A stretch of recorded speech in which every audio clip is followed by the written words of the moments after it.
اللہم صلی علی محمد و آل محمد وعجل فرجہ۔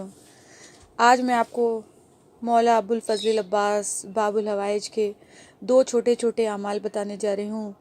خداوند عالم سے دعا ہے کہ جو بھی یہ اعمال عقیدے سے کرے، پروردگار باب الحوائج کے صدقے میں اس کی جلدی سے مراد پوری کر دے۔ پہلا اعمال، آپ کو 133 بار صلوات پڑھنا ہے، 133 بار یا عباس پڑھنا ہے، پھر 133 بار صلوات پڑھنی ہے، کیونکہ میرے مولا کے نام کا عدد 133 بنتا ہے، اس لیے ایک بار پھر سے سن لیجئے۔ 133 بار صلوات، 133 بار یا عباس اور 133 بار پھر صلوات پڑھیے۔ اس کو پڑھنے کے بعد آپ جو حاجت، نیک حاجت کے لیے اعمال کریں گے، یہ اعمال پورا ہوتا ہے۔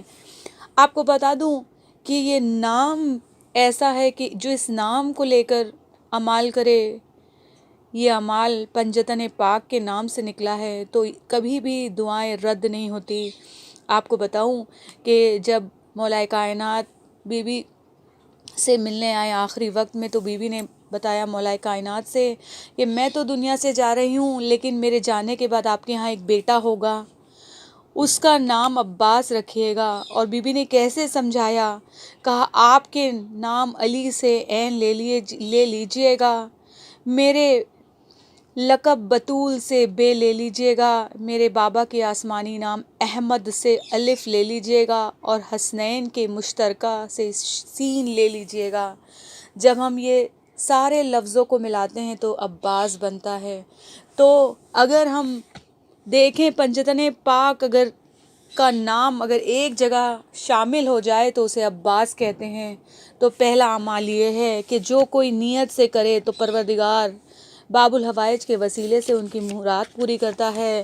اور دوسرا اعمال یہ، جب آپ ایک دم سخت پریشانی میں گھر جائیں تبھی کریے، ہمیشہ نہیں کریے، کیونکہ یہ اعمال میں جب ہم کرتے ہیں تو ابوالفضل عباس کو ان کے بھائی امام حسین کا واسطہ دیتے ہیں، کہ جیسے ہی یہ واسطہ دیتے ہیں تو ہماری دعائیں مستجاب ہوتی ہیں۔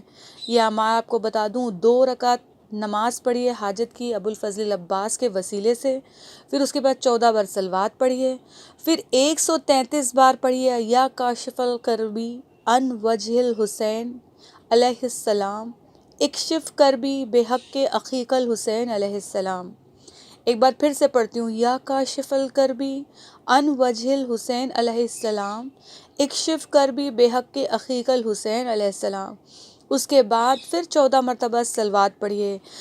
جو یقین کے ساتھ پڑھے اور اس کے بعد اپنی حاجت مانگے، پروردگار باب الحوائج کے وسیلے سے کبھی بھی دعائیں رد نہیں کرتا، کیونکہ میرے مولا کی 2 ہی تو تمنا تھی۔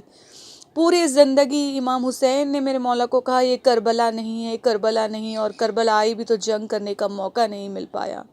اور دوسری، میرے مولا کو چاہتے تھے کہ پانی سکینہ تک پہنچ جائے۔ جب دونوں ہی مراد پوری نہیں ہوئی تو پروردگار نے انہیں باب الحوائج بنا دیا، یعنی دروازہ جہاں سے مرادیں پوری ہوتی ہے۔ تو انشاءاللہ سب اپنی دعائیں باب الحوائج سے لیجئے اور ہمیں بھی دعاؤں میں یاد کریے۔ ربنا تقبلنا انک انت السمیع العلیم، اللہم صلی علی محمد و آل محمد وعجل فرجہ۔